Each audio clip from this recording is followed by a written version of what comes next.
റോമിലെ ഫ്രാൻസിസ് മാർപ്പാപ്പയുമായി ബന്ധപ്പെട്ട് വളരെയധികം ചർച്ച ചെയ്യപ്പെട്ട ഒരു വിഷയമാണ് പച്ചമാമ വിഷയം.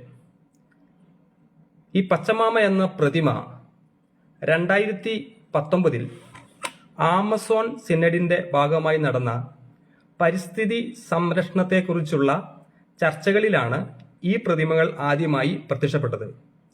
ഇത് അക്കാലത്ത് വലിയ വിവാദങ്ങൾക്ക് വഴിയൊരുക്കുകയുണ്ടായി. പച്ചമാമ എന്നത് തെക്കേ അമേരിക്കയിലെ തദ്ദേശീയ ജനവിഭാഗങ്ങൾ ആരാധിക്കുന്ന ഒരു ദേവതയാണ്. പച്ച എന്നുള്ള വാക്കിന്റെ അർത്ഥം അതിന്റെ മൂലഭാഷയിൽ ലോകം, ഭൂമി, സമയം. മാമ എന്നാൽ അമ്മ. അങ്ങനെയാകുമ്പം ഈ രണ്ട് വാക്കുകളും ചേർന്ന് വരുമ്പോൾ ഭൂമിയുടെ അമ്മ, ലോകത്തിന്റെ അമ്മ, സമയത്തിന്റെ അമ്മ എന്നൊക്കെയാണ്. പച്ചമാമ പ്രധാനമായും 6 വകുപ്പുകൾ കൈകാര്യം ചെയ്യുന്ന ദേവതയായി കണക്കപ്പെടുന്നു. അതിൽ ഒന്നാമത്തെ വകുപ്പ് ഭൂമിയാണ്. ഭൂമിയുമായിട്ടുള്ള എല്ലാ കാര്യങ്ങളും, പ്രകൃതി, ഫലഭൂയിഷ്ഠത, സമൃദ്ധി, കാലാവസ്ഥ, സ്ത്രീത്വം. ഇതുകൊണ്ട് തന്നെയാണ് അവർ ഈ പച്ചമാമയിലേക്ക് ആകർഷിക്കപ്പെടുവാൻ ഇടയായത്. കാരണം ഇത് ഒട്ടനവധി വകുപ്പുകൾ കൈകാര്യം ചെയ്യാൻ കഴിയുന്ന ഒരു പ്രതിമയായിരുന്നു. പച്ചമാമയെ ആരാധിക്കുന്നത് ഭൂമിയോടുള്ള ബഹുമാനം, നന്ദി, പരിസ്ഥിതി സംരക്ഷണം എന്നിവയുടെ പ്രാധാന്യം എടുത്തു കാണിക്കുന്നു.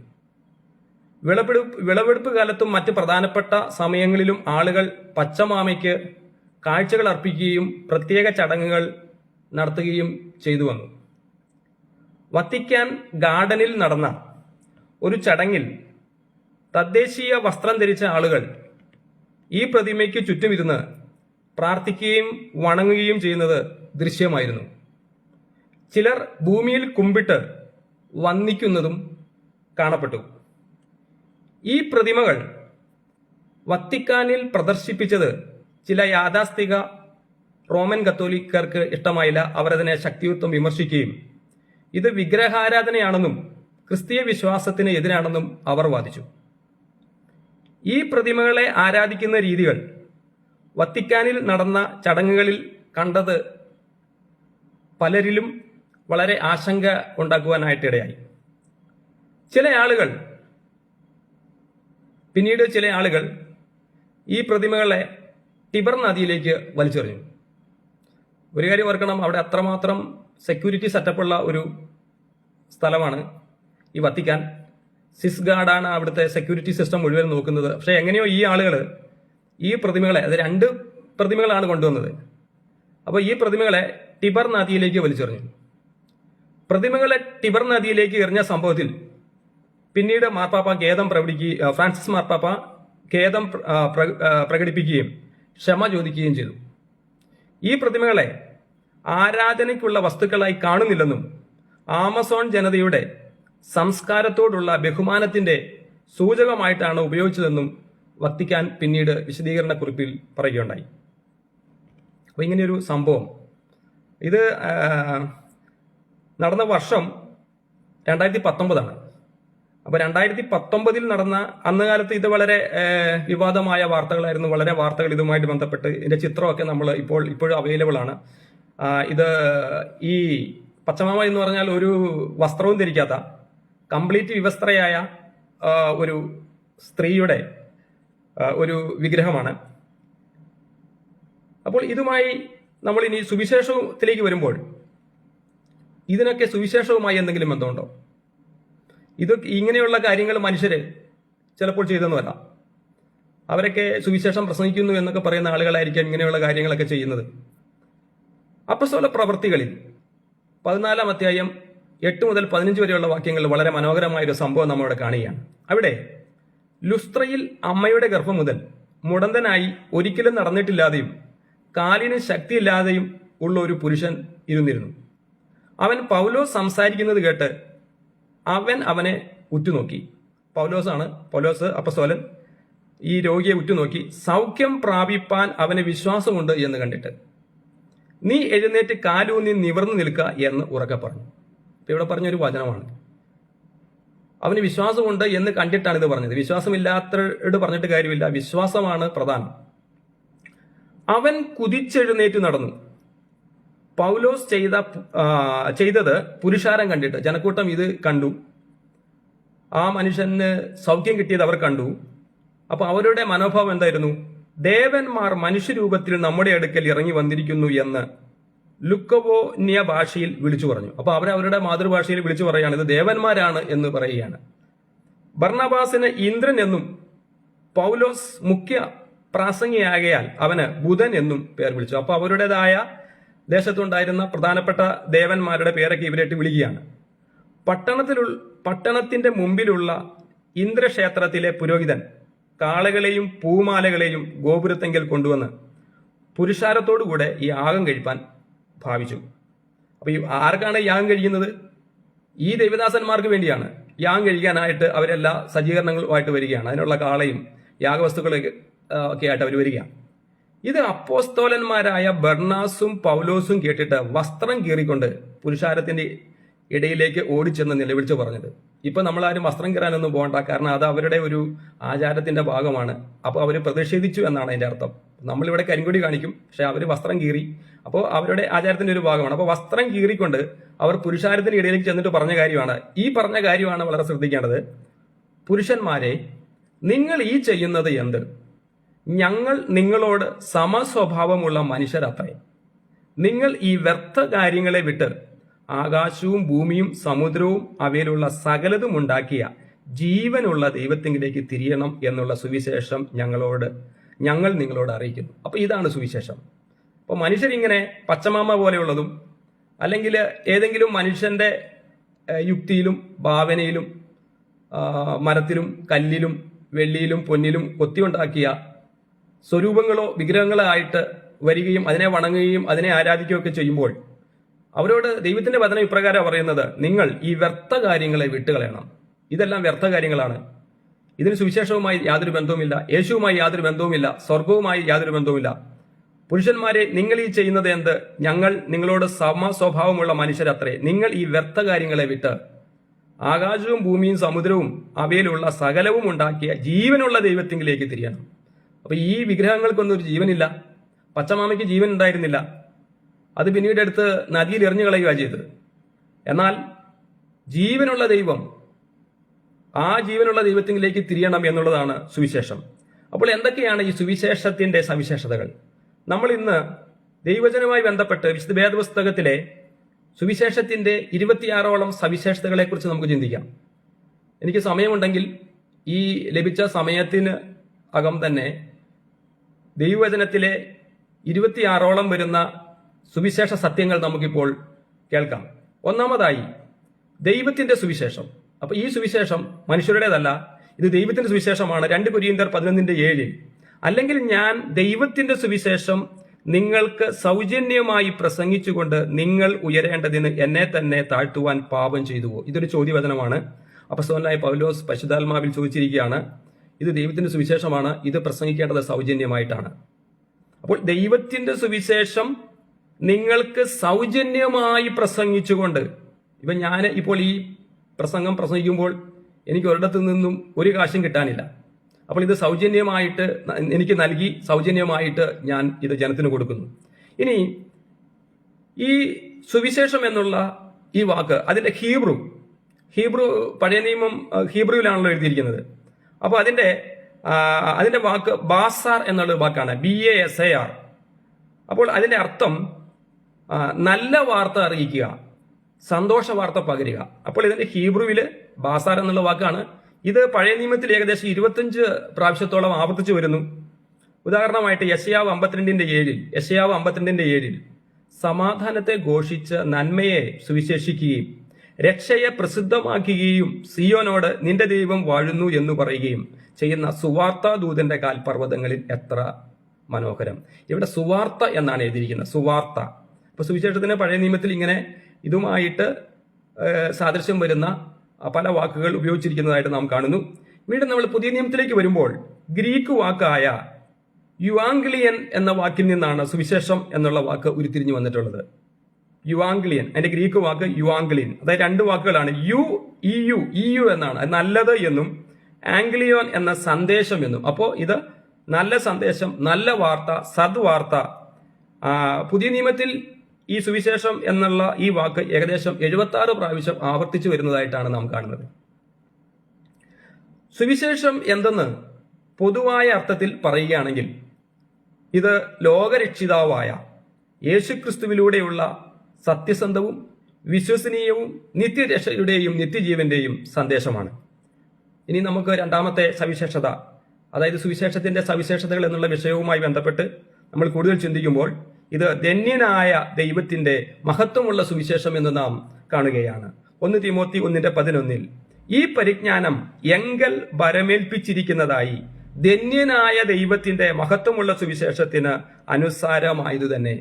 അപ്പോൾ എന്താണ് ഈ ധന്യനായ ദൈവത്തിന്റെ എന്ന് പറയുന്നത്? അതായത് അത് ഇംഗ്ലീഷ് തർജ്ജമയില് ബ്ലസ്ഡ് ഗോഡ് എന്നാണ് അവിടെ എഴുതിയിരിക്കുന്നത്. അനുഗ്രഹീതനായ ദൈവത്തിന്റെ ഗ്ലോറിയസ് ഗോസ്പൽ, മഹത്വമുള്ള സുവിശേഷം എന്ന് നാം ഇവിടെ കാണുകയാണ്.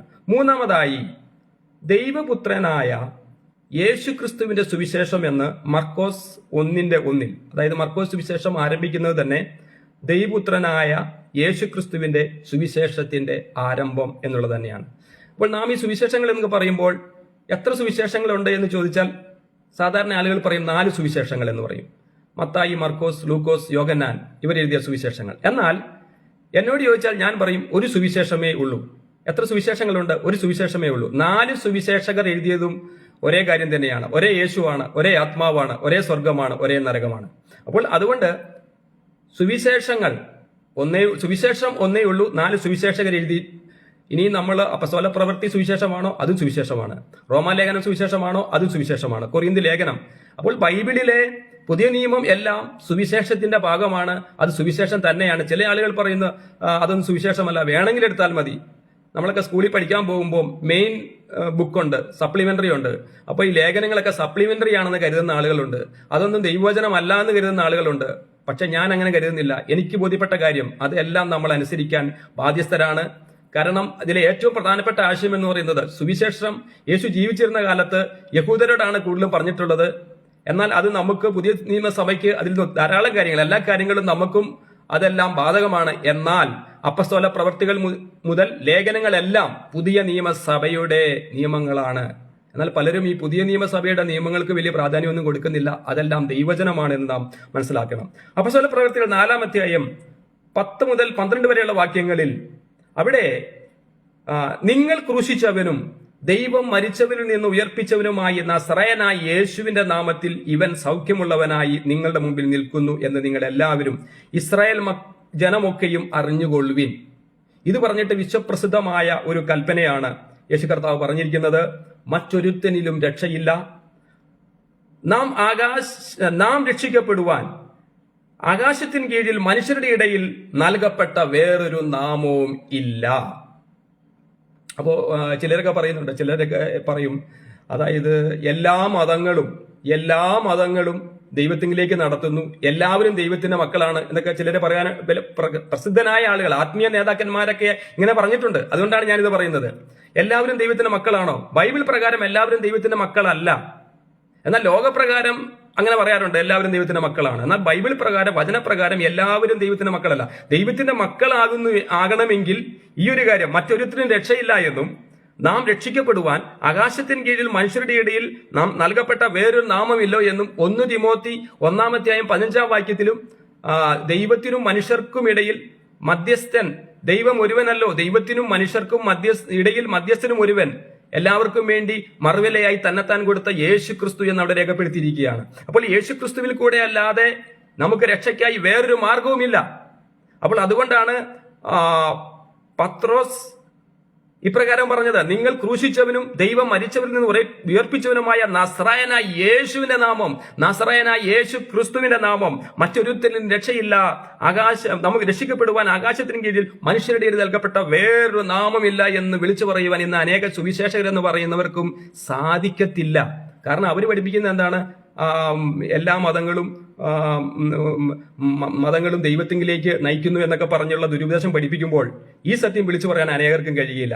അതുകൊണ്ടാണ് ഗലാത്യ ലേഖനം 1-ന്റെ 16-17 വാക്യങ്ങളിൽ തന്റെ പുത്രനെ കുറിച്ചുള്ള സുവിശേഷം, ഇത് യേശുവിനെ കുറിച്ചുള്ള സുവിശേഷമാണ്, ദൈവത്തിന്റെ പുത്രനെ കുറിച്ചുള്ള സുവിശേഷമാണ്, ഞാൻ ജാതികളുടെ ഇടയിൽ അറിയിക്കേണ്ടതിന് അവനെ എന്നിൽ വെളിപ്പെടുത്തുവാൻ പ്രസാദിച്ചപ്പോൾ ഞാൻ മാംസരക്തങ്ങളോട് ആലോചിക്കുകയോ എനിക്ക് മുമ്പേ അപ്പസ്തോലന്മാരായവരുടെ അടുക്കൽ യെരുസലേമിലേക്ക് പോവുകയോ ചെയ്യാതെ നേരെ അറേബ്യയിലേക്ക് പോവുകയും ദമസ്കസിലേക്ക് മടങ്ങി പോരുകയും ചെയ്തു. അപ്പസ്തോലനായ പൗലോസ് പറയുകയാണ്, എനിക്ക് ഈ സുവിശേഷം മനുഷ്യരിൽ നിന്ന് ഞാൻ പ്രാപിച്ചതല്ല, ഇത് മാനുഷികമല്ല, ഇത് ദൈവികമാണ്. എനിക്കിത് ലഭിച്ചത് വെളിപ്പാടിനാലാണ്. എന്താണ് വെളിപ്പാട്? അതായത് ദൈവത്തെ കുറിച്ച് നമുക്ക് എന്തൊക്കെ അറിയാം, അത് നമുക്ക് അറിയാൻ സാധിക്കുന്നത് ദൈവിക വെളിപ്പാടിനാലാണ്. റോമാലേഖനം 1-ാം അധ്യായം 19-ാം വാക്യത്തിൽ വളരെ വ്യക്തമായി ഇപ്രകാരം രേഖപ്പെടുത്തിയിരിക്കുന്നു, ദൈവത്തെക്കുറിച്ച് നമുക്ക് അറിയാവുന്നതൊക്കെ ദൈവം നമുക്ക് വെളിവാക്കിയല്ലോ, നമ്മുടെ ബുദ്ധിക്ക് തെളിവായി വരുന്നു. അത് നമ്മുടെ ബുദ്ധി തെളിയുന്നതാണ്. നമ്മൾ രക്ഷിക്കപ്പെടുന്നതിന് മുമ്പ് പ്രാകൃത മനുഷ്യനാണ്, അല്ലെങ്കിൽ ജഡീക മനുഷ്യനാണ്. ഇപ്പോൾ നമ്മൾ ആത്മീയ മനുഷ്യരാണ്. കാരണം പരിശുദ്ധാത്മാവ് നമ്മുടെ ഉള്ളിൽ വസിക്കുന്നു. നാം എങ്ങനെ ആയിരിക്കണമെന്ന് ഈ പരിശുദ്ധാത്മാവ് നമുക്ക് ബുദ്ധി ഉപദേശിച്ചു തരുന്നു.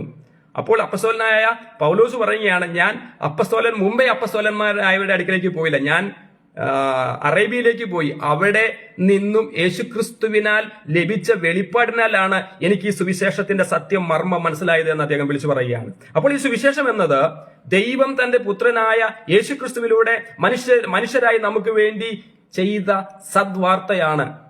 യേശു മനുഷ്യനായി ജനിച്ചതും അവൻ പാപമില്ലാതെ ജീവിതം നയിച്ച് നമുക്ക് മാതൃകയായി ദൈവത്തിന്റെ സ്നേഹവും സത്യവും ലോകത്തിന് കാണിച്ചു കൊടുത്തതും മനുഷ്യന്റെ പാപങ്ങൾക്കായി യേശു ക്രൂശിൽ മരിച്ചതിലൂടെ മനുഷ്യനും ദൈവവും തമ്മിലുള്ള ബന്ധം പുനഃസ്ഥാപിക്കുവാൻ വഴി തുറന്നതും അവൻ 3-ാം ദിവസം മരണത്തിൽ നിന്ന് ഉയർത്തെഴുന്നേറ്റതിലൂടെ പാപത്തിനും മരണത്തിനും മേൽ വിജയം നേടിയതായും സുവിശേഷം പ്രഖ്യാപിക്കുന്നു. ഈ യാഥാർത്ഥ്യം വിശ്വസിക്കുന്നവർക്ക് പാപരോഗ ശാപങ്ങളിൽ നിന്ന് പൂർണ്ണ വിടുതൽ, നിത്യജീവൻ, ദൈവത്തോടുള്ള അടുത്ത ബന്ധം, ഇതെല്ലാം ഇവർക്കെല്ലാം നമുക്കെല്ലാം അവകാശമാണ്. വീണ്ടും സുവിശേഷത്തിന്റെ 4-ാമത്തെ സവിശേഷത, ഇത് കർത്താവായ യേശുവിന്റെ സുവിശേഷമാണ്. 2 തെസ്സലോനിക്കർ 1:7 ദൈവത്തെ അറിയാത്തവർക്കും നമ്മുടെ കർത്താവായ യേശുവിന്റെ സുവിശേഷം അനുസരിക്കാത്തവർക്കും പ്രതികാരം കൊടുക്കുമ്പോൾ നിങ്ങളെ പീഡിപ്പിക്കുന്നവർക്ക് പീഡയും പീഡ അനുഭവിക്കുന്ന നിങ്ങൾക്ക് ഞങ്ങളോടുകൂടെ ആശ്വാസവും പകരം നൽകുന്നത് ദൈവസന്നിധിയിൽ നീതിയല്ലോ. ദൈവനീതിമാനാണ്. അപ്പോൾ ദൈവത്തിന്റെ സന്നിധിയിൽ എന്താണ് നീതി? അതായത് ദൈവത്തെ അറിയാത്തവർക്ക്, ദൈവത്തെ പ്രസംഗിക്കുന്നുണ്ട്, പക്ഷെ ചെവിയുള്ളവൻ കേൾക്കാൻ. പ്രൈസ് ഗോഡ്, ദൈവനാമത്തിന് മഹത്വം ഉണ്ടാകട്ടെ. വീണ്ടും റോമാലേഖനം 12:19 പ്രിയമുള്ളവരെ, നിങ്ങൾ തന്നെ പ്രതികാരം ചെയ്യാതെ ദൈവകോപത്തിന് ഇടം കൊടുപ്പിൻ, പ്രതികാരം എനിക്കുള്ളത്, ഞാൻ പകരം ചെയ്യും എന്ന് കർത്താവ് അരുളി ചെയ്യുന്നു. അപ്പൊ നമ്മളെ ആരെങ്കിലും പഴിക്കുകയോ ദുഷിക്കുകയോ എല്ലാത്തരം തിന്മയും കളവായി പറയുകയും ചെയ്യുന്നുവെങ്കിൽ നാം ആരോടും ഒന്നിനും പ്രതികാരം ചെയ്യേണ്ട. കാരണം ഇവിടെ പറയുകയാണ്, നിങ്ങൾ തന്നെ പ്രതികാരം ചെയ്യാതെ ദൈവകോപത്തിന് ഇടം കൊടുപ്പിൻ. കർത്താവ് പറഞ്ഞു, ഒരുത്തൻ നിങ്ങളുടെ ഒരു ചെകിടത്തടിച്ചാൽ അവന് മറുകരണം കൂടെ കാണിച്ചു കൊടുക്കുക. അപ്പോൾ അതായിരിക്കണം നമ്മളുടെ ഭാവം എന്ന് പറയുന്നത്.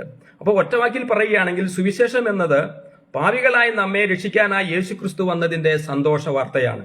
5-ാമതായി നമ്മൾ ചിന്തിക്കുന്നു, ഇത് ക്രിസ്തുവിന്റെ സുവിശേഷമാണ്. 1 കൊരിന്ത്യർ 9:12 മറ്റുള്ളവർക്ക് നിങ്ങളുടെ മേൽ ഈ അധികാരമുണ്ടെങ്കിൽ ഞങ്ങൾക്ക് എത്ര അധികം, എങ്കിലും ഞങ്ങൾ ഈ അധികാരം ഉപയോഗിച്ചിട്ടില്ല. ക്രിസ്തുവിന്റെ സുവിശേഷത്തിന് യാതൊരു വിഘ്നവും വരാതിരിപ്പാൻ സകലതും പൊറുക്കുന്നു. അപ്പോൾ ഇത് ക്രിസ്തുവിന്റെ സുവിശേഷമാണ്. ക്രിസ്തു എന്നുള്ള വാക്കിന്റെ അർത്ഥം അഭിഷിക്തൻ എന്നാണ്, പരിശുദ്ധാത്മാവിനെ പ്രാപിച്ചവർ എന്നാണ് ക്രിസ്തു. യേശു എന്നുള്ള വാക്കിന്റെ അർത്ഥം രക്ഷകൻ എന്നാണ്. ഇമ്മാനുവൽ എന്നുള്ള വാക്കിന്റെ അർത്ഥം ദൈവം നമ്മോടുകൂടെ എന്നാണ്. 6-ാമതായി ദൈവപ്രതിമയായ ക്രിസ്തുവിന്റെ തേജസ്സുള്ള സുവിശേഷം എന്ന് 2 കൊരിന്ത്യർ 4:4 നാം കാണുകയാണ്. ദൈവപ്രതിമയായ ക്രിസ്തുവിന്റെ തേജസ്സുള്ള സുവിശേഷത്തിന്റെ പ്രകാശനം ശോഭിപ്പാതിരിപ്പാൻ ഈ ലോകത്തിന്റെ ദൈവം അവിശ്വാസികളുടെ മനസ്സ് കുരുടാക്കി. അപ്പോൾ അനേകരും ഇന്ന് ഈ പ്രപഞ്ചം സൃഷ്ടിച്ച, ആകാശത്തെ വിരിക്കുകയും ഭൂമിക്ക് അടിസ്ഥാനമിടുകയും മനുഷ്യന്റെ ആത്മാവിനെ അവന്റെ ഉള്ളിൽ നിർമ്മിക്കുകയും ചെയ്ത ആ ദൈവത്തിന്റെ വചനത്തെ വിട്ട് അവർ പച്ചമാമ പോലെയുള്ള അല്ലെങ്കിൽ അതിന് സമാനമായ പല വിഗ്രഹങ്ങളിൽ ശരണം പ്രാപിക്കുമ്പോൾ ദൈവത്തിന്റെ വചനം പറയുകയാണ്, എന്തുകൊണ്ടാണ് അത് സംഭവിക്കുന്നത്? ദൈവത്തിന്റെ പ്രതിമയായ ക്രിസ്തുവിന്റെ തേജസ്സുള്ള സുവിശേഷം, ഗ്ലോറിയസ് ഗോസ്പൽ, അതിന്റെ വെളിച്ചം അവരിലേക്ക് വ്യാപരിക്കുന്നില്ല.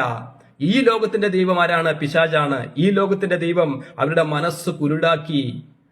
എന്നാൽ ഒരു വിശ്വാസിയെ സംബന്ധിച്ചിടത്തോളം, എങ്ങനെയെങ്കിലുമുള്ള വിശ്വാസിയല്ല, സത്യവിശ്വാസിയെ സംബന്ധിച്ചിടത്തോളം കൊലോസ്യ ലേഖനം 1:13 അവർക്ക് ഏറ്റവും പ്രിയപ്പെട്ട വചനമായിരിക്കും. നമ്മെ ഇരുട്ടിന്റെ അധികാരത്തിൽ നിന്ന് വിടുവിച്ച് തന്റെ സ്നേഹസ്വരൂപനായ പുത്രന്റെ രാജ്യത്തിലാക്കി വെക്കുകയും ചെയ്ത പിതാവിന് സന്തോഷത്തോടെ സ്തോത്രം പറയുന്നവരാകണം എന്നും അപേക്ഷിക്കുന്നു. അതിന്റെ 14-ാം വാക്യം, അവനിൽ നമുക്ക് പാപമോചനം എന്ന വീണ്ടെടുപ്പുണ്ട്. അപ്പോൾ നമ്മൾ അന്ധകാരത്തിൽ, പിശാചിന്റെ പിടിയിൽ, വഞ്ചനയിൽ, ചതിയിലായിരുന്നു. എന്നാൽ ദൈവത്തിന്റെ സ്നേഹം, അഗാപ്പെ സ്നേഹം നമ്മിലേക്ക് വന്നപ്പോൾ അവൻ നമ്മെ അവന്റെ രാജ്യത്തിൽ, ഇപ്പോൾ നമ്മൾ ദൈവരാജ്യത്തിലെ അംഗങ്ങളാണ്. ദൈവരാജ്യത്തിലെ നമ്മുടെ പൗരത്വമോ സ്വർഗത്തിലാണ്. നമ്മുടെ പൗരത്വം സ്വർഗത്തിലാണ്. അത് നാം വിശ്വസിച്ച് ഏറ്റെടുത്ത് ദൈവത്തിന് മഹത്വം കൊടുക്കുന്നു. 7-മതായി, ഇത് ദൈവരാജ്യത്തിന്റെ സുവിശേഷമാണ്. ഇത് ദൈവരാജ്യത്തിന്റെ സുവിശേഷമാണ് എന്ന മർക്കോസ് 1:14 നാം വായിക്കുന്നു. എന്നാൽ യോഹന്നാൻ തടവിൽ ആയ ശേഷം യേശു ഗലീലയിൽ ചെന്ന് ദൈവരാജ്യത്തിന്റെ സുവിശേഷം പ്രസംഗിച്ചു. മത്തായി സുവിശേഷം 24:14 ഇതേ ആശയം നാം വായിക്കുന്നു. രാജ്യത്തിന്റെ ഈ സുവിശേഷം സകല ജാതികൾക്കും സാക്ഷ്യമായി ഭൂലോകത്തിലൊക്കെയും പ്രസംഗിക്കപ്പെടും, അപ്പോൾ അവസാനം വരും. അപ്പോൾ ഇത് ദൈവരാജ്യത്തിന്റെ സുവിശേഷമാണ്. ലൂക്കോസ് 17:20 ദൈവരാജ്യം എപ്പോൾ വരുന്നു എന്ന് പരീശന്മാർ ചോദിച്ചതിന് ദൈവരാജ്യം കാണത്തക്കവണ്ണമല്ല വരുന്നത്. യേശു കർത്താവിനോട് ചോദിച്ച ചോദ്യത്തിന് ഉത്തരം പറഞ്ഞു ഇത് കാണത്തക്കവണ്ണമല്ല വരുന്നത്. പിന്നീട് ലൂക്കോസ് 17:21 ഇതാ ഇവിടെയെന്നും അതാ അവിടെയെന്നും പറയില്ല, ദൈവരാജ്യം നിങ്ങളുടെ ഇടയിൽ തന്നെ ഉണ്ടല്ലോ എന്ന് അവനുത്തരം പറഞ്ഞു. പിന്നീട് യേശു കർത്താവ് ശിഷ്യന്മാരോട് പറഞ്ഞു, ദൈവരാജ്യം നിങ്ങളുടെ ഇടയിലുണ്ട്, പക്ഷെ അത് ആത്മകണ്ണുകൾ കൊണ്ട് മാത്രമേ കാണാൻ സാധിക്കത്തുള്ളൂ. കാരണം എന്റെ രാജ്യം ഐഹികമല്ല. കർത്താവ് യേശു ക്രിസ്തു പറഞ്ഞു, എന്റെ രാജ്യം ഈ ഭൂമിയിലുള്ളത് അല്ല. അങ്ങനെയാണെങ്കിൽ ഞാൻ എന്റെ ചേവകന്മാരോട് പറയുമായിരുന്നു, അവരെല്ലാം വെട്ടിപ്പിടിക്കുമായിരുന്നു. അപ്പൊ ഞാൻ അവരോട് പറഞ്ഞിട്ടില്ല.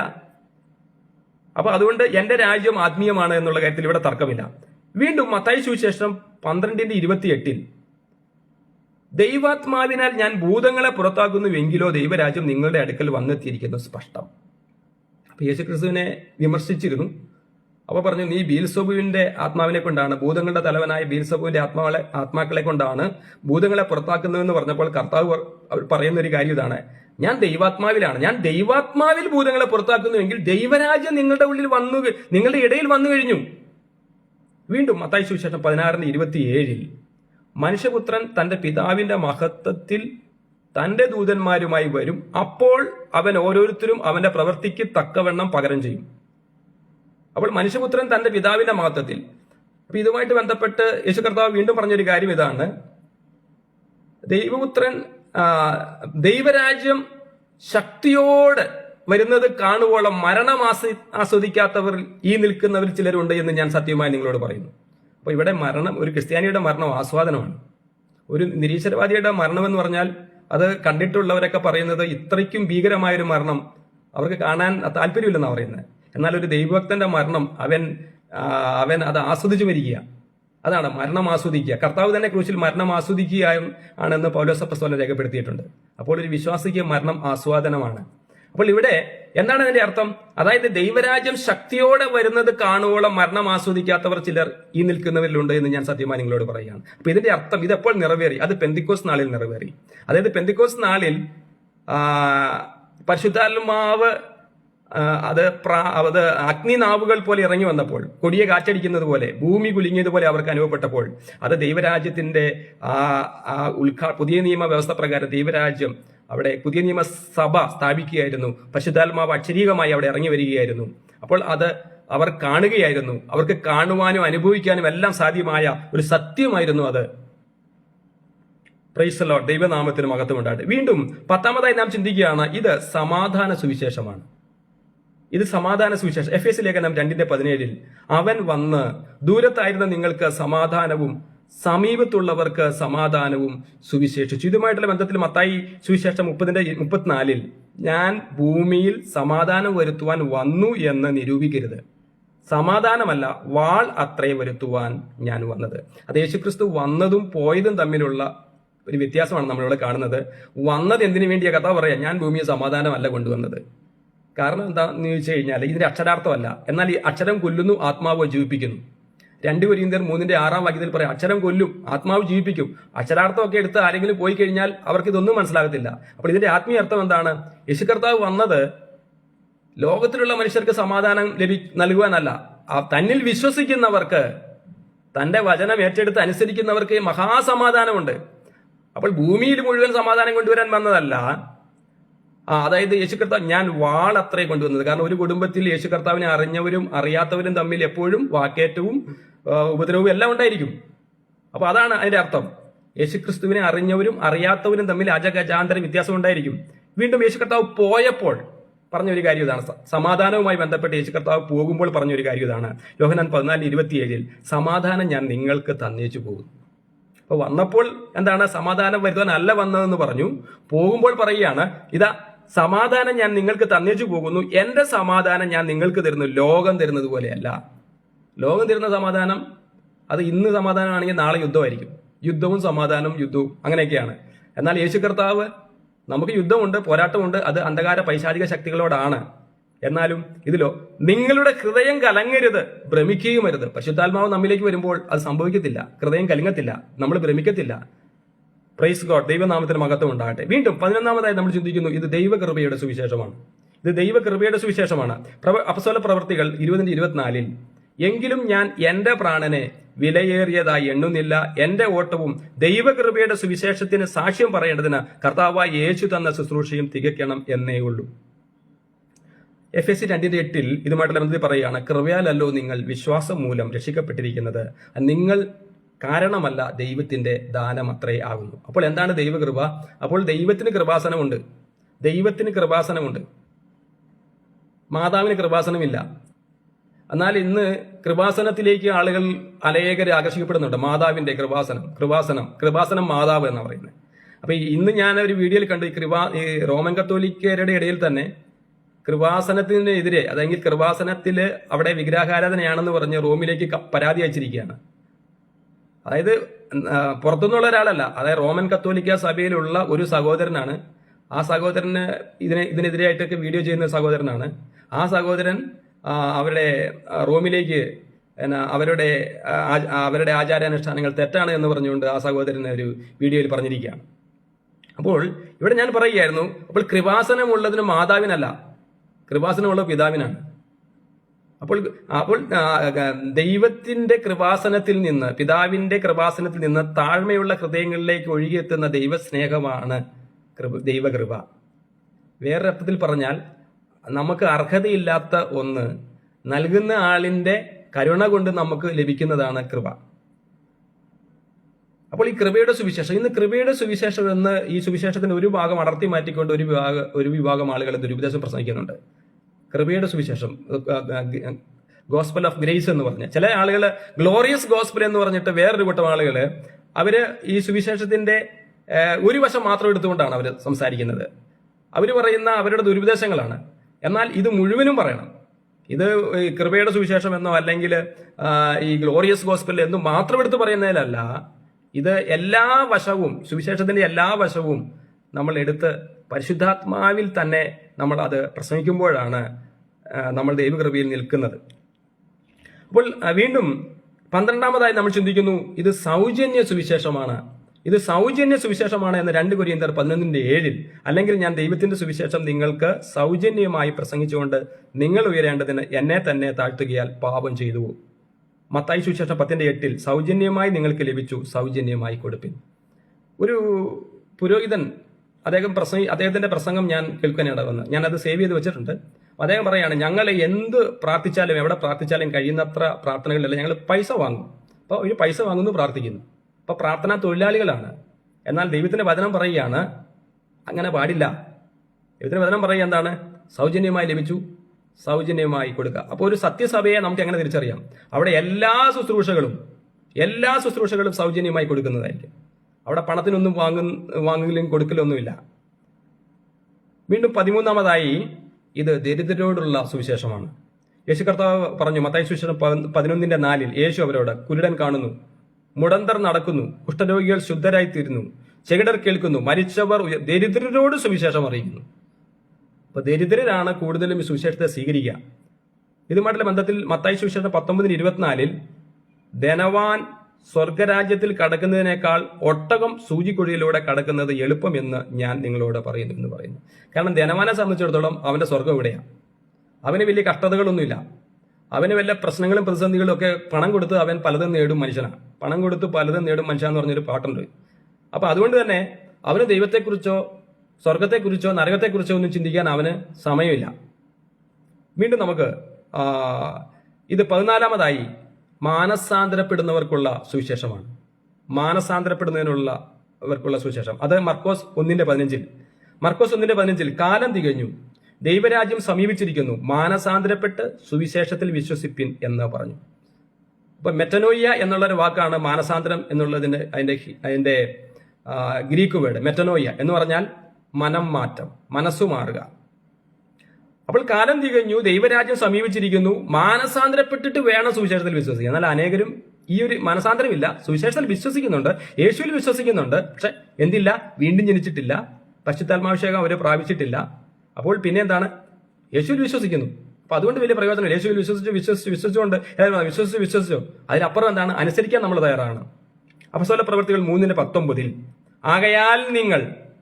ആകയാൽ നിങ്ങളുടെ പാപങ്ങൾ മാഞ്ഞു കിട്ടേണ്ടതിന് മാനസാന്തരപ്പെട്ട് തിരിഞ്ഞുകൊള്ളുവിൻ, എന്നാൽ കർത്താവിന്റെ സന്മുഖത്ത് നിന്ന് ആശ്വാസകാലങ്ങൾ വരും. അപ്പോ നമ്മുടെ പാപങ്ങൾ മോചിപ്പിക്കുന്നതിലപ്പുറം ജനത്തിന് സാധാരണ അറിയാം പാപങ്ങൾ മോചിപ്പിക്കുന്നു എന്നാ. പുരോഹിതന്മാരെല്ലാം ചെയ്യുന്നത് പാപങ്ങൾ മോചിപ്പിച്ചു കൊടുക്കും. അക്ഷരിക പുരോഹിതന്മാര് ഈ പുരോഹിത സംവിധാനം ഒന്നും വചനാധിഷ്ഠിതമല്ല. കാരണം യേശുക്രിസ്തു മെൽക്കിസദേക്കിന്റെ കർമ്മപ്രകാരം എന്നേക്കും പുരോഹിതനാണ്. ഈ മെൽക്കിസദേക്കിന്റെ പൗരോഹിത്യം എന്ന് പറഞ്ഞാൽ അത് കൈമാറ്റം ചെയ്യപ്പെടുന്നില്ല. അപ്പോൾ ഇവർക്ക് ആരുടെ പൗരോഹിത്യം കിട്ടിയെന്ന് ചോദിച്ചാൽ പറയും യേശുവിന്റെ പൗരോഹിത്യം. യേശുക്രിസ്തുവിന്റെ പൗരോഹിത്യം മെൽക്കിസദേക്കിന്റെ ക്രമപ്രകാരമുള്ള പൗരോഹിത്യമായതുകൊണ്ട് അത് ഇങ്ങനെ ആളുകൾക്ക് കൈമാറി കൊടുക്കുന്നില്ല എന്ന് തിരുവെഴുത്ത് പറയുന്നില്ലേ. അപ്പൊ ഇതൊന്നും മനസ്സിലാക്കുവാൻ പരിശുദ്ധാത്മാവിന്റെ പ്രവൃത്തി അവരിൽ അനേകരിൽ നമ്മൾ കാണുന്നില്ല. അപ്പോൾ എന്താണ്, പുരോഹിതന്മാരെ അടുത്ത് എന്നാൽ അവരെന്ത് ചെയ്യും, അവർ പറയും ഞങ്ങൾക്കുള്ള പൗരോഹിത്യ അധികാരം ഉപയോഗിച്ച് നിങ്ങളുടെ പാപങ്ങളെ ഞങ്ങൾ മോചിപ്പിക്കുന്നു. ഓക്കെ, എന്നാൽ ബൈബിൾ അതിനെ കഴിഞ്ഞ് ഒരു സ്റ്റെപ്പ് കൂടി മുന്നോട്ട് പോയിട്ട് പറയുകയാണ്, നിങ്ങളുടെ പാപങ്ങൾ മായ്ച്ചു കളയുകയാണ്. നിങ്ങളുടെ പാപങ്ങൾ കടും ചുമപ്പായിരുന്നാലും അത് ഹിമം പോലെ വെളുക്കും. യെശയ്യാവ് 1:18 വരുവിൻ നമുക്ക് തമ്മിൽ വാദിക്കാം. കർത്താവ് പറയാണ്, വരുവിൻ നമുക്ക് തമ്മിൽ വാദിക്കാം, നിങ്ങളുടെ പാപങ്ങൾ കടും ചുമപ്പായിരുന്നാലും ഹിമം പോലെ അത് വെളുക്കും, അത് മഞ്ഞുപോലെ വെണ്ണയുള്ളതായിത്തീരും. അപ്പോൾ അതുകൊണ്ട് ഇവിടെ പറയുകയാണ്, ആകയാൽ നിങ്ങളുടെ പാപങ്ങൾ മാഞ്ഞു കിട്ടേണ്ടത്. അപ്പൊ പാപങ്ങൾ എത്ര കടും ചുമപ്പായിരുന്നാലും അത് മാഞ്ഞു കിട്ടണമെങ്കിൽ, അത് പൂർണ്ണമായി നമ്മൾ ശുദ്ധി പ്രാപിക്കണമെങ്കിൽ അവന്റെ പുത്രനായ യേശുവിന്റെ രക്തം സകല പാപവും പോക്കി നമ്മെ ശുദ്ധീകരിക്കുന്നു എന്ന് 1 യോഹന്നാൻ 1-ാം അധ്യായത്തിൽ അതിന്റെ 8-ാം വാക്യത്തിൽ എഴുതിയിരിക്കുകയാണ്. അതായത് നമ്മുടെ 7-ാം വാക്യത്തിൽ 1 യോഹന്നാൻ 1:7 എഴുതിയിരിക്കുകയാണ്, അവന്റെ പുത്രനായ യേശുവിന്റെ രക്തം. അതാണ് യേശുവിന്റെ രക്തത്തിനല്ലാതെ ഒരു മനുഷ്യനും അവന്റെ അധികാരം കൊണ്ട് അവന് പാപങ്ങളെ മോചിപ്പിക്കാനോ മായ്ച്ചു കളയാനോ സാധിക്കത്തില്ല. അവന്റെ പുത്രനായ യേശുവിന്റെ രക്തം അത് ഹാബേലിന്റെ രക്തത്തെക്കാൾ ഗുണകരമായി സംസാരിക്കുന്ന പുണ്യാഹ രക്തമാണ്. അത് കട്ടപിടിക്കാത്ത രക്തമാണ്. അത് ഹാബേലിന്റെ രക്തത്തെക്കാൾ ഗുണകരമായി സംസാരിക്കുന്ന രക്തം, ജീവനുള്ള രക്തം. ആ രക്തത്തിന് മാത്രമേ നമ്മളെ പാപത്തിൽ നിന്ന് നമുക്ക് വിടുതൽ നൽകാനായിട്ട് സാധിക്കത്തുള്ളൂ. വീണ്ടും ഈ സുവിശേഷം ഇത് ഭൂലോകത്തിലെ സകല സൃഷ്ടികൾക്കും വേണ്ടിയുള്ള സുവിശേഷമാണ്. മർക്കോസ് 16:15 പിന്നെ അവൻ അവരോട്, നിങ്ങൾ ഭൂലോകത്തിലൊക്കെയും പോയി സകല സൃഷ്ടികളോടും സുവിശേഷം പ്രസംഗിപ്പിൻ. 16-ാമതായി സർവ്വജനത്തിനും ഉണ്ടാകുവാനുള്ള മഹാസന്തോഷത്തിന്റെ സുവിശേഷമാണ് എന്ന് ലൂക്കോസ് 2:10 ദൂതൻ അവരോട്, ഭയപ്പെടേണ്ട, സർവ്വജനത്തിനും ഉണ്ടാകുവാനുള്ള മഹാസന്തോഷം ഞാൻ നിങ്ങളോട് സുവിശേഷിക്കുന്നു. അപ്പോൾ ഈ സുവിശേഷം അനുസരിക്കുന്നവർക്ക് മഹാസന്തോഷം ഉണ്ടാകും. അതുകൊണ്ടാണ് നാം ഇപ്രകാരം വായിക്കുന്നത്, ദൈവരാജ്യം ഭക്ഷണവും പാനീയവുമല്ല, നീതിയും സമാധാനവും പരിശുദ്ധാത്മാവിൽ സന്തോഷവുമാണ്. ആ സന്തോഷം മഹാസന്തോഷമാണ്. ഇത് താൽക്കാലികമല്ല. 17-ാമതായി യേശുവാണ് ക്രിസ്തു എന്ന സുവിശേഷം. പ്രവർത്തികൾ 5-ാം അധ്യായം 42-ാം വാക്യം, പിന്നെ അവർ ദിനംപ്രതി ദേവാലയത്തിലും വീടുതോറും വിടാതെ ഉപദേശിക്കുകയും യേശുവിനെ ക്രിസ്തു എന്ന് സുവിശേഷിക്കുകയും ചെയ്തു. അപ്പോൾ യേശുവാണ് ക്രിസ്തു. അനേക യഹൂദന്മാർക്ക് ഈ യേശുവിനെ ക്രിസ്തു എന്ന് വിശ്വസിക്കാൻ അവർ കഴിഞ്ഞില്ല. അനേകരും യേശുവിൽ വിശ്വസിച്ചെങ്കിലും അവരുടെ പാരമ്പര്യത്തെ പേടിച്ചതുകൊണ്ട്, ജനത്തെ ഭയപ്പെട്ടതുകൊണ്ട് അവർ ഏറ്റുപറഞ്ഞതുമില്ല. 17-ാമതായി ദൈവരാജ്യത്തെയും യേശുക്രിസ്തുവിന്റെ നാമത്തെയും കുറിച്ചുള്ളതാണ് സുവിശേഷം. പ്രവർത്തികൾ 8:12 എന്നാൽ ദൈവരാജ്യത്തെയും യേശുക്രിസ്തുവിന്റെ നാമത്തെയും കുറിച്ചുള്ള സുവിശേഷം അറിയിക്കുന്ന ഫിലിപ്പോസിനെ അവർ വിശ്വസിച്ചപ്പോൾ പുരുഷന്മാരും സ്ത്രീകളും സ്നാനമേറ്റു. അപ്പോൾ വിശ്വസിച്ചാൽ സ്നാനമേക്കാം, പക്ഷേ ഇവിടെ വിശ്വസിച്ചപ്പോൾ പുരുഷന്മാരും സ്ത്രീകളുമേ സ്നാനമേറ്റുള്ളൂ. കുഞ്ഞുങ്ങൾ സ്നാനമേറ്റില്ല. അതിന്റെ കാര്യം അവർക്ക് വിശ്വസിക്കാൻ പക്വത വന്നിട്ടില്ല. POC ബൈബിളിൽ എഴുതിയിരിക്കുന്ന വിശ്വാസ സ്നാനം എന്നാണ്, ജ്ഞാനസ്നാനം എന്നാണ്, ജ്ഞാനസ്നാനം. അപ്പോൾ ഇത് വിശ്വസിച്ചിട്ടാണ് ഈ ജ്ഞാനം വരുന്നത്. അപ്പോൾ ജ്ഞാനം വന്നവർക്കാണ് സ്നാനം കൊടുക്കേണ്ടത്. ആ സ്നാനം കഴിപ്പിക്കേണ്ടത് പിതാവിന്റെയും പുത്രന്റെയും പരിശുദ്ധാത്മാവിന്റെയും നാമത്തിലാണ്. സ്നാനം കഴിപ്പിക്കുന്ന വ്യക്തി പറയേണ്ടത്, സ്നാപകൻ പറയേണ്ടത്, പിതാവിന്റെയും പുത്രന്റെയും പരിശുദ്ധാത്മാവിന്റെയും നാമത്തിൽ സ്നാനം കഴിപ്പിക്കുന്നു. സ്നാനം സ്വീകരിക്കുന്ന വ്യക്തി യേശുവിന്റെ നാമത്തിലാണ് സ്നാനം സ്വീകരിക്കുന്നത്. കാരണം ആ വ്യക്തിക്ക് ഈ രക്ഷിക്കപ്പെടുന്നതിന് മുമ്പ് പലവിധമായ ഈ പച്ചമാമ പോലെയുള്ള ഒത്തിരി വിഗ്രഹങ്ങളും സ്വരൂപങ്ങളും വണക്കങ്ങളും അന്യമധ്യസ്ഥരും ഒക്കെ ഉണ്ടായിരുന്നു. പക്ഷെ അതിനെല്ലാം ഉപേക്ഷിച്ചിട്ട് ഇപ്പോൾ ഒറ്റ രക്ഷിതാവ് യേശു മാത്രമേ ഉള്ളൂ. അപ്പോൾ യേശുവിന്റെ നാമത്തിൽ, യേശു എന്നുള്ള നാമം, ആ നാമം, അതുകൊണ്ടാണ് യേശുവിന്റെ നാമത്തിൽ സ്നാനം സ്വീകരിക്കുക, പിതാവിന്റെയും പുത്രന്റെയും പരിശുദ്ധാത്മാവിന്റെയും നാമത്തിൽ സ്നാനം കൊടുക്കുക, സ്നാനം കഴിപ്പിക്കുക. 18-ാമതായി സകലതും ഉണ്ടാക്കിയ ജീവനുള്ള ദൈവത്തിലേക്ക് തിരിയണം എന്നുള്ള സുവിശേഷം. അത് പ്രവർത്തികൾ 14:15 പുരുഷന്മാരെ, നിങ്ങൾ ഈ ചെയ്യുന്നത് എന്ത്? ഞങ്ങൾ നിങ്ങളോട് സമസ്വഭാവമുള്ള മനുഷ്യരത്രേ. നിങ്ങൾ ഈ വ്യർത്ഥ കാര്യങ്ങളെ വിട്ട് ആകാശവും ഭൂമിയും സമുദ്രവും അവയിലുള്ള സകലവും ഉണ്ടാക്കിയ ജീവനുള്ള ദൈവത്തിലേക്ക് തിരിയണം എന്നുള്ള സുവിശേഷം ഞങ്ങൾ നിങ്ങളോട് അറിയിക്കുന്നു. അപ്പൊ ആരാണ് യഥാർത്ഥ ദൈവം? ഈ അഖിലാണ്ടത്തെ സൃഷ്ടിച്ച ദൈവം. അപ്പോൾ നാം സഖരിയാവ് 12:1 വായിക്കുന്നത് പോലെ, സഖരിയാ പ്രവചനം 12:1 വായിക്കുന്ന പോലെ, ആകാശത്തെ വിരിക്കുകയും ഭൂമിക്ക് അടിസ്ഥാനം ഇടുകയും മനുഷ്യന്റെ ആത്മാവിനെ അവന്റെ ഉള്ളിൽ നിർമ്മിക്കുകയും ചെയ്ത യഹോവയുടെ അരുളപ്പാട്. അപ്പോൾ ആ ദൈവമാണ് യഥാർത്ഥ ദൈവം. 19-ാമതായി കർത്താവിന്റെ വചനം ഉപദേശിക്കുന്ന സുവിശേഷം. പ്രവർത്തികൾ 15:34 എന്നാൽ പൗലോസും ബർന്നബാസും അന്തോക്കിയിൽ പാർത്ത് മറ്റു പലരോടും കൂടി കർത്താവിന്റെ വചനം ഉപദേശിച്ചും സുവിശേഷിച്ചും കൊണ്ടിരുന്നു. അപ്പോൾ സുവിശേഷം എന്നുള്ളത് വചനമാണ്. എന്നാൽ കേവലം എന്തെങ്കിലും വചനം എവിടെയെങ്കിലും എടുത്തു പറയുന്നത് വചനപ്രസംഗമാകും. പക്ഷെ സുവിശേഷമാണെങ്കിൽ അത് പാപത്തെക്കുറിച്ചും നീതിയെക്കുറിച്ചും ന്യായവിധിയെക്കുറിച്ചും ജനത്തിന് ബോധ്യം വരുത്തണം. അപ്പസ്തോല പ്രവൃത്തി 24-ാം അധ്യായത്തിൽ 24-ാം വാക്യത്തിൽ അവിടെ ഒരു വലിയ പ്രമാണിയോട്, ഒരു അഗ്രിപ്പ രാജാവിനോട് അവിടെ അപ്പസ്തോലനായ പൗലോസ് സുവിശേഷം പറയുമ്പോൾ അയാള് ഈ ന്യായവിധിയെക്കുറിച്ചും ഈ വരുവാനുള്ള ശിക്ഷാവിധിയെക്കുറിച്ചും നീതിയെക്കുറിച്ചും ന്യായവിധിയെക്കുറിച്ചും എല്ലാം കേട്ട് അയാൾ ഭയപരവശനായി. എന്നിട്ട് പറയുക, ഞാനേ പിന്നെ വരാം. പലരും അങ്ങനെയാണ്. ഇത് കേൾക്കുമ്പോൾ ചിലപ്പോൾ ഭയമുണ്ടാകും. അപ്പം ആളുകൾ ഭയപ്പെടുമെന്ന് വിചാരിച്ച് നമ്മളത് പറയാതിരിക്കാൻ നമുക്ക് കഴിയില്ല. ഇത് പറഞ്ഞേ പറ്റത്തുള്ളൂ. കാരണം നിർബന്ധം നമ്മുടെ മേൽ കിടക്കുകയാണ്. 20-ാമതായി രക്ഷയ്ക്കായി ദൈവശക്തിയാകുന്ന സുവിശേഷം. റോമാലേഖനം 1:16 സുവിശേഷത്തെക്കുറിച്ച് എനിക്ക് ലജ്ജയില്ല. വിശ്വസിക്കുന്ന ഏവനും ആദ്യം യഹൂദനും പിന്നെ യവനനും അത് രക്ഷയ്ക്കായി ദൈവശക്തിയാകുന്നുവല്ലോ. അപ്പൊ ഇത് ലജ്ജയുണ്ടാകാൻ പാടില്ല. അപ്പൊ ഇത് സുവിശേഷത്തെക്കുറിച്ച് എനിക്ക് ലജ്ജയില്ല. അപ്പോൾ ഇത് രക്ഷ എന്ന് പറയുമ്പോൾ ഒരു പാക്കേജാണ്. അപ്പോൾ ഈ നിത്യരക്ഷ എന്ന് പറയുന്നത്, കാരണം അതിന് പാപമോചനമുണ്ട്, അതില് രോഗശാന്തിയുണ്ട്, അതില് ശിക്ഷാവിധിയിൽ നിന്ന് നമ്മൾ മോചനം പ്രാപിക്കുക. നമുക്ക് ശിക്ഷാവിധി ഇല്ല. ഇപ്പോൾ ക്രിസ്തുവേശുവിലുള്ളവർക്ക് ഒരു ശിക്ഷാവിധിയും ഇല്ലെന്ന് റോമാലേഖനം 8:1 നാം വായിക്കുന്നുണ്ട്. ഇപ്പോൾ ക്രിസ്തുവേശു, കാരണം യേശു ക്രിസ്തുവിനോട് ഐക്യപ്പെട്ടിരിക്കുന്നവർക്ക് ഒരു ശിക്ഷാവിധിയും ഇല്ല. അതുപോലെ നമുക്ക് പിശാചിൽ നിന്ന് നമുക്ക് വിടുതൽ,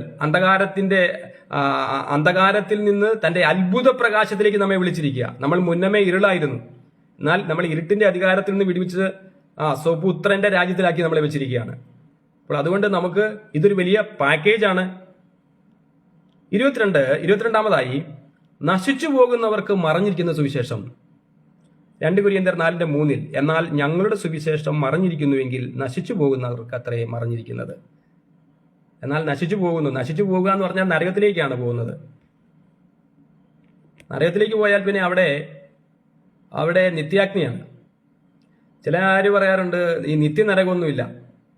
ഒരു വിദ്വാൻ പറഞ്ഞത് നരകം ശൂന്യമാണെന്ന് വ്യക്തിപരമായി വിശ്വസിക്കാനാണ് ഞാൻ ആഗ്രഹിക്കുന്നത്. നരകം ശൂന്യമാണ് എന്ന് വ്യക്തിപരമായി വിശ്വസിക്കാനാണ് ഞാൻ ആഗ്രഹിക്കുന്നത്. അങ്ങനെ ആയിരിക്കട്ടെ.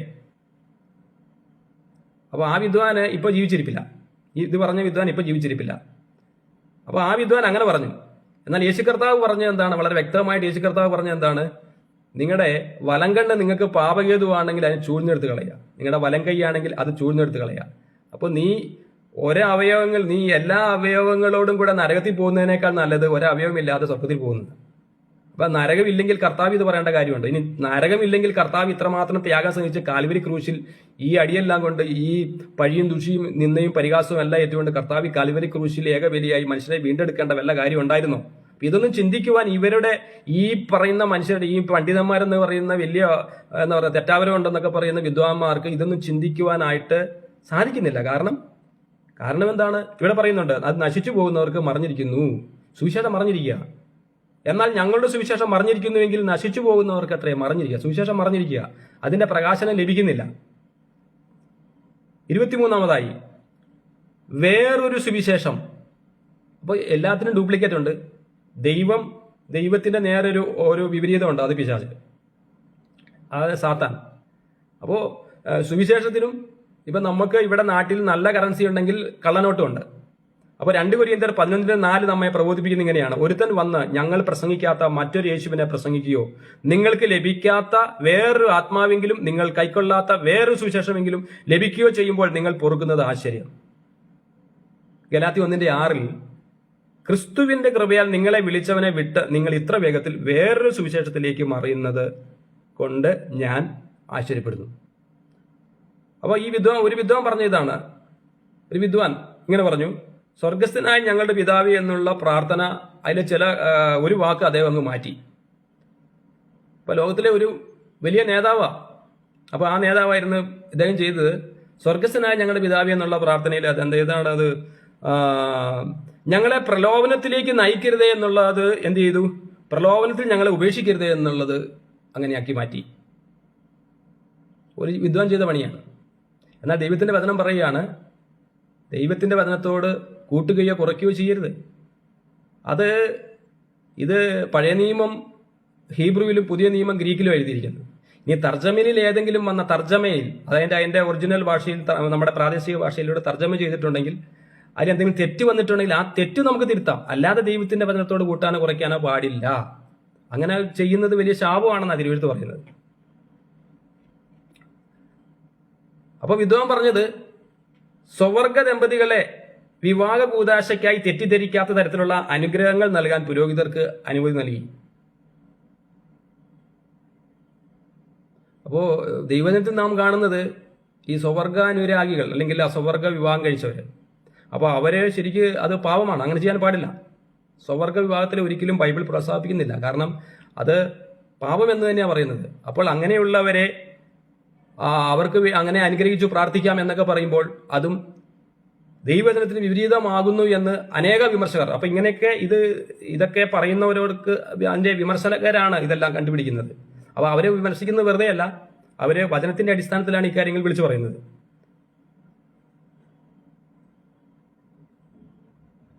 അപ്പോ എല്ലാ മതങ്ങളും ദൈവത്തിങ്കിലേക്കുള്ള വഴികളാണ്. അവ ദൈവികതയെ പ്രകടിപ്പിക്കുന്ന വ്യത്യസ്ത ഭാഷകളാണ്. അപ്പൊ ഇങ്ങനെയൊക്കെ പറഞ്ഞാൽ നാം മുന്നമേ പറഞ്ഞ ആകാശത്തിന് കീഴിൽ മനുഷ്യരുടെ ഇടയിൽ നമ്മുടെ രക്ഷയ്ക്കായി നൽകപ്പെട്ട വേറൊരു നാമമില്ല എന്നൊക്കെ പറഞ്ഞാൽ അത് യേശു കർത്താവിന്റെ നാമമാണെന്നൊക്കെ നമ്മൾ ബൈബിളിൽ പറയാൻ ഇങ്ങനെ പറയുന്നവർക്ക് സാധിക്കത്തില്ല.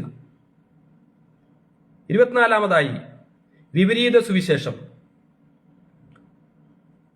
ഗലാത്യ 1:8 എന്നാൽ ഞങ്ങൾ നിങ്ങളോട് അറിയിച്ചതിന് വിപരീതമായി ഞങ്ങളാകട്ടെ സ്വർഗത്തിൽ നിന്നൊരു ദൂതനാകട്ടെ നിങ്ങളോട് സുവിശേഷം അറിയിച്ചാൽ അവൻ ശപിക്കപ്പെട്ടവൻ.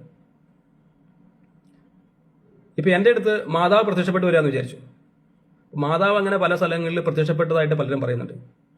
ഫാത്തിമയിൽ പ്രത്യക്ഷപ്പെട്ടു, ലൂദിൽ പ്രത്യക്ഷപ്പെട്ടു, പിന്നെ ഈജിപ്തിൽ അവിടെ ഏതോ ഒരു സ്ഥലത്ത് പ്രത്യക്ഷപ്പെട്ടു. അങ്ങനെ പല പല പ്രത്യക്ഷതകളുണ്ട്, മാതാവിന്റെ പ്രത്യക്ഷതകൾ എന്ന് പറഞ്ഞു. അപ്പോൾ ഈ മാതാവ് പ്രത്യക്ഷപ്പെട്ടു വന്ന ഈ സ്ഥലങ്ങളിലൊക്കെ പറഞ്ഞിരിക്കുന്നത് എന്താണ്? എന്നെ നിങ്ങൾ കണ്ടതുപോലെയുള്ള ഒരു സ്വരൂപം ഉണ്ടാക്കി ഇവിടെ വെക്കണം, എന്നിട്ട് ആളുകളെ ഒരു ഗ്രോട്ടോ അങ്ങോട്ട് ആളുകളെ അങ്ങോട്ട് ആകർഷിക്കണം. പക്ഷെ അത് എന്നോട് പറഞ്ഞാൽ ഞാനത് സ്വീകരിക്കത്തില്ല. അതിന്റെ കാരണം എന്താണ്? എനിക്ക് 10 പ്രമാണം അതുപോലെ അനുസരിക്കണം. 10 കൽപ്പനകളില് 2-ാമത്തെ പ്രമാണം, മുകളിൽ ആകാശത്തിലോ താഴെ ഭൂമിയിലോ വെള്ളത്തിലോ വെള്ളത്തിനടിയിലുള്ള യാതിന്റെയും പ്രതിമയോ സ്വരൂപമോ വിഗ്രഹവും ഉണ്ടാക്കരുത്, അവരെ വണങ്ങരുത്. അപ്പൊ വിഗ്രഹാരാധനയ്ക്ക് എതിരാണ്, ഉണ്ടാക്കാൻ പാടില്ല എന്നാണ്. ഒരു വിഗ്രഹവും ആരുടെയും ഒന്നിന്റെയും വിഗ്രഹം ഉണ്ടാക്കരുത്.